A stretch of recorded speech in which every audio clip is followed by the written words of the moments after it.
Hoje vamos conversar um pouco sobre a Bíblia e a formação do cânon no Antigo Testamento. O historiador Flávio Joséfo, que viveu no primeiro século depois de Cristo, ao explicar aos seus leitores gregos sobre os textos normativos, ele se referenciava a eles como ta Biblia, que quer dizer os livros. Flávio Joséfo, ao fazer isso, se referenciava aos livros que eram tidos como canônicos ou sagrados. Este substantivo plural, chamado Bíblia, ganhou ao longo do tempo a singularidade de se tornar um livro sagrado. A Bíblia por si só é uma biblioteca de livros agregados, que ao longo do tempo foram ganhando sinais de normativas para um povo e uma cultura. O cânon se torna, então, um meio de manter a identidade ética, cultural e religiosa de um determinado grupo. Os últimos séculos que antecedem a era cristã foram tempos de muitas dificuldades e de transições. Havia, de um certo modo, até o quarto século antes de Cristo, um desenvolvimento do helenismo e da cultura grega que tomava conta das situações e do povo. Esse desenvolvimento do helenismo, da língua grega, da cultura grega, forçou alguns grupos judaítas a reagirem para manter a sua tradição e também a sua cultura. Este ponto de tensão entre hebreus e gregos fez com que houvesse, nesse momento, a formação dos dois cânons. O cânon grego, que é a Septuaginta, e o cânon hebraico, onde precisava ser fechado para que aqueles judeus mantivessem a sua cultura, a sua tradição, a sua história, o seu modo de vida. A Septuaginta, diz a história, que foi a formação de um grupo para a tradução do texto hebraico para o grego. Uma espécie de lenda ou história fantasiosa diz que 70 sábios judeus se reuniram e em 70 dias fizeram a tradução total do texto hebraico para o grego, e por isso o nome Septuaginta, que quer dizer 70.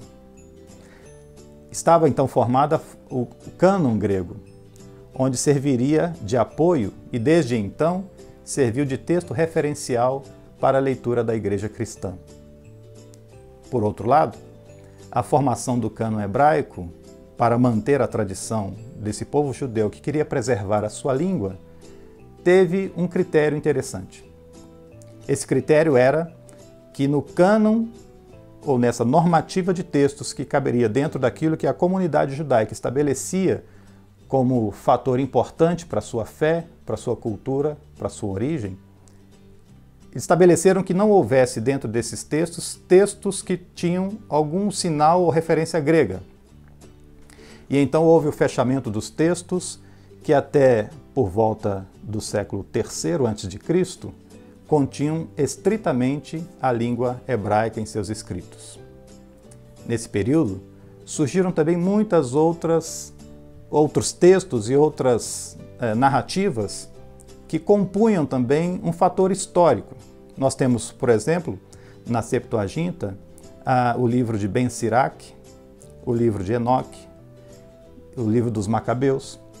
E esses livros são considerados como deuterocanônicos, que foram livros de um segundo cânon.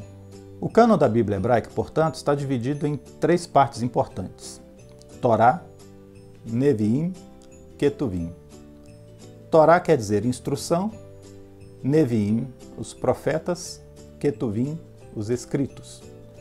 Estas três formas ou três categorias dentro da Torá, dentro da Bíblia hebraica, formam um conjunto de textos que, na sua tradição, é chamado de Tanakh, que é a inicial de cada uma dessas três vertentes: Torá, Neviim, Ketubim. Esses textos são dispostos de uma forma em que a dinâmica e a estrutura dos textos se completam dentro da história do povo de Israel. A Torá, que é a instrução, é composta pelos 5 primeiros livros da Bíblia, que na tradição grega é chamada de Pentateuco, 5 livros: Gênesis, Êxodo, Levítico, Números, Deuteronômio. Os Ketuvim são também chamados de profetas, que são os profetas anteriores e os profetas posteriores.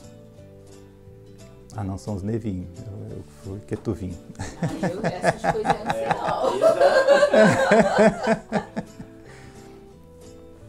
não. Os Neviim são chamados de profetas, que na Bíblia é também conhecido como profetas anteriores e profetas posteriores. Os Ketuvim são os escritos, que compreendem o livro de Salmos, Jó, Provérbios, Cânticos dos Cânticos e todos os outros livros finais do texto bíblico no cânon do Antigo Testamento.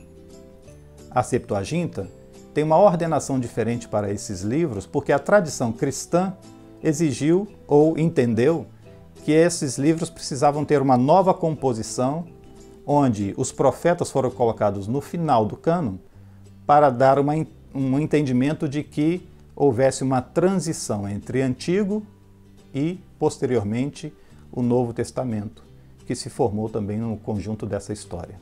Diante dessa constatação da formação dos dois cânons, chegamos a uma conclusão.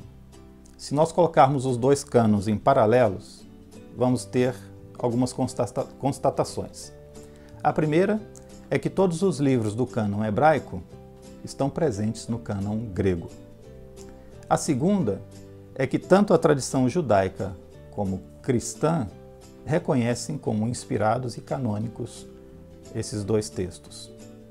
A terceira constatação é que o livro da Septuaginta, ou a tradução grega, possui alguns livros considerados deuterocanônicos, que foram exatamente os livros compostos nesse período dos terceiro século antes de Cristo e que entraram no cânon grego porque faziam parte também da dinâmica e da cultura do povo neste tempo.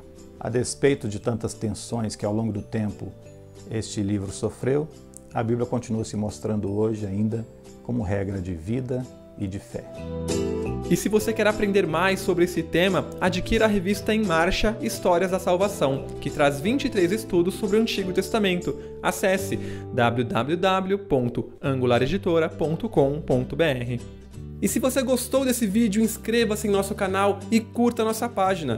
Escola Dominical, presente na vida.